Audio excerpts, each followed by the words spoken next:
Four rabbis have a series of theological arguments, and three of them always disagree with the fourth.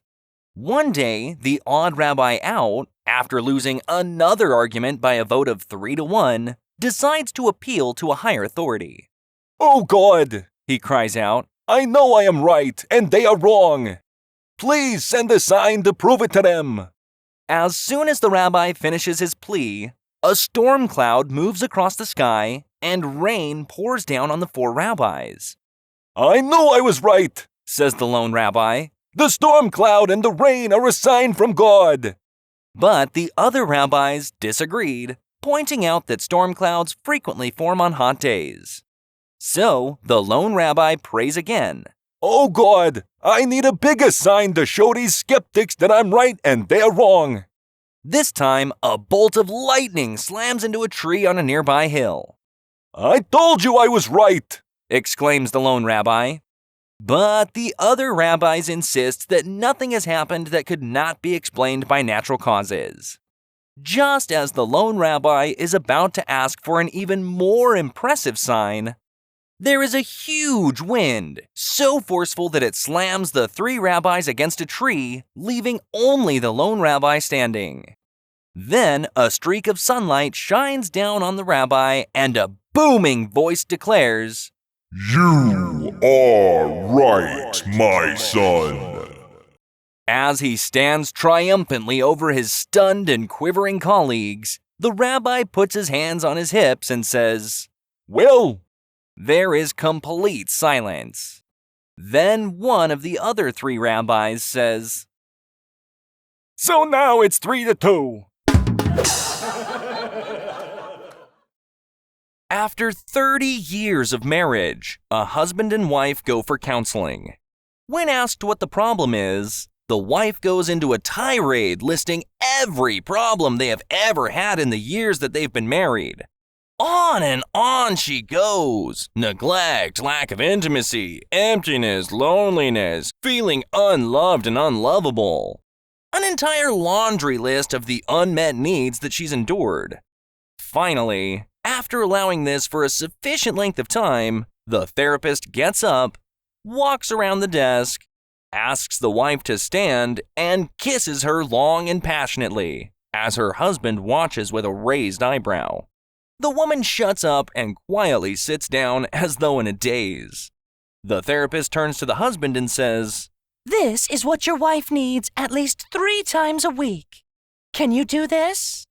"Well, of course I can," the husband replies. "I'll bring her by Monday, Wednesday, and Friday."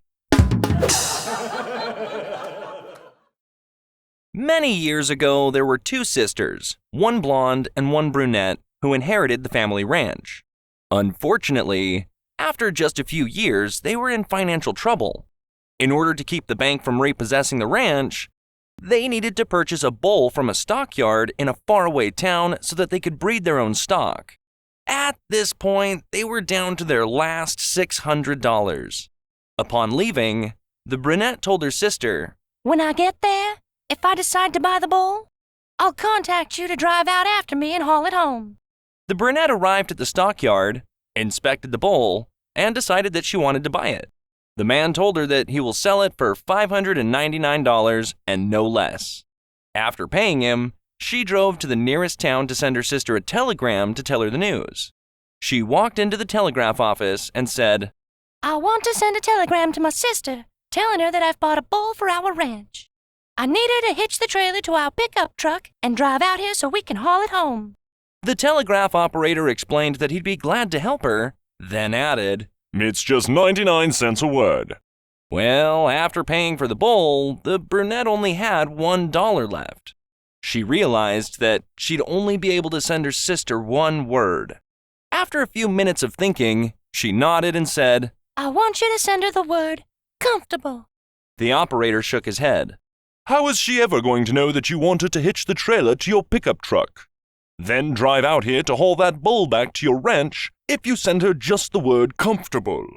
The brunette explained, "My sister's a blonde and the word's big, so she'll read it very slowly.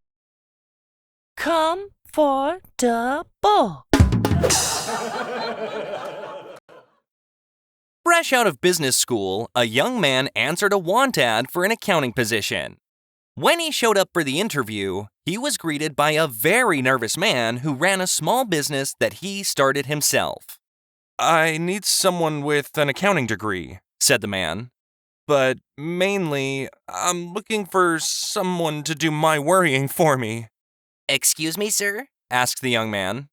"I worry about a lot of things," the man said, "but I don't want to have to worry about money. Your job will be to take all the money worries off my back." "I see," said the young man. "And how much does the job pay?" "I'll start you at $100,000, replied the business owner. $100,000? exclaimed the young man. "How can such a small business afford a sum like that?" "That," said the owner, "is your first worry." An elderly couple recently moved south to Florida from New York. The husband had a wooden leg, and it cost over $500 per year to insure it back in New York. When they arrived in Florida, they went to an insurance agency to see how much it would cost to insure his wooden leg. The agent looked it up on the computer and said, "It will cost $19 per year." The husband was shocked and asked why it was so cheap to insure his wooden leg in Florida. The insurance agent turned his computer screen to the couple and said, "Well, you just have to know how to describe it." He then pointed to some text on the screen that read, "Any wooden structure with a sprinkler above it is $19 a year." A husband and wife are driving down a country lane on their way to visit some friends. They come across a muddy patch in the road and the car becomes bogged. After a few minutes of trying to get the car out by themselves, they spot a farmer coming down the lane driving an old tractor. The farmer stops when he sees the couple in trouble and offers to pull the car out of the mud for $50. The husband accepts, and minutes later, the car is free. The farmer turns to the husband and says, "You know, you the 10th car I've helped out the mud today." The husband looks around at the fields incredulously and asks the farmer, "When do you have time to plow your land? At night?" "No, the farmer replies. night is when I put the water in the hole." One evening, a man walks into a fast food place and buys a 9-piece bucket of chicken. He takes his chicken to the park for a romantic dinner under the moonlight with his lady. Upon reaching into the bucket, however, he receives a surprise. Instead of chicken, he discovers what is apparently the restaurant's night deposit, over $9,000. The young man takes the bucket back to the store and asks for his chicken in exchange for the money. The manager, in awe of the young man's honesty, asks for his name and tells him he wants to call the newspaper and the local news station to do a story on him. He will become a local hero, an example of honesty and morality that would inspire others. The hungry man shrugs it off. "My date's waiting, I just want my chicken." The manager's amazement over the young man's humility almost overwhelms him. He begs to be allowed to tell the story on the news.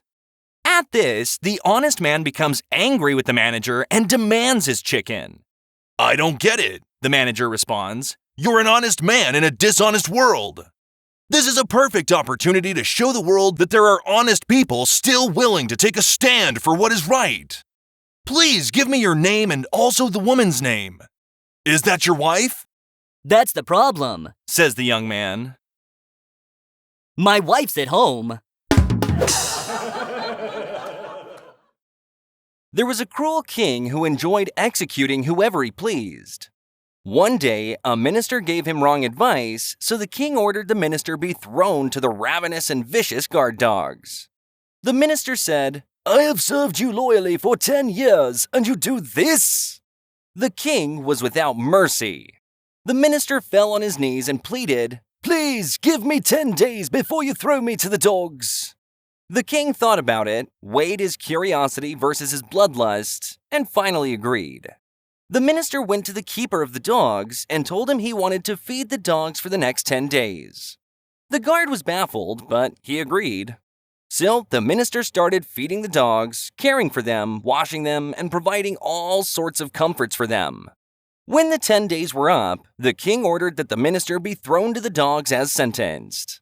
As he was thrown in, everyone was amazed at what they saw. The ferocious dogs were wagging their tails, playing with the condemned minister, and even licking his feet.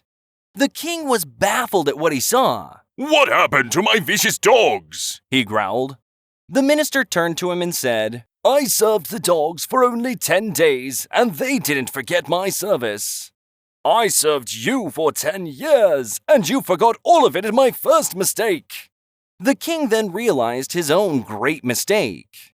So the next day, he replaced the dogs with crocodiles. A man in a bar notices a beautiful woman, always alone, that comes in on a regular basis. He wants to meet her, but he just can't seem to find the courage to approach her. After the second week, he decides to make his move. Despite his best game, the man can't achieve any progress with her. No, thank you, She would always say. The man is persistent, and finally, one night, they strike up a conversation. They have an instant connection, but things never get past the formalities. One night, he asks her if she would like to come back to his place. No, thank you. She says politely. Why won't you come home with me? He asks. Well, She replies. this may sound rather odd in this day and age, but I'm keeping myself pure until I meet the man I love. Wow, that must be rather difficult. Says the man. Oh, I don't really mind too much, The woman replies. but it has my husband pretty upset.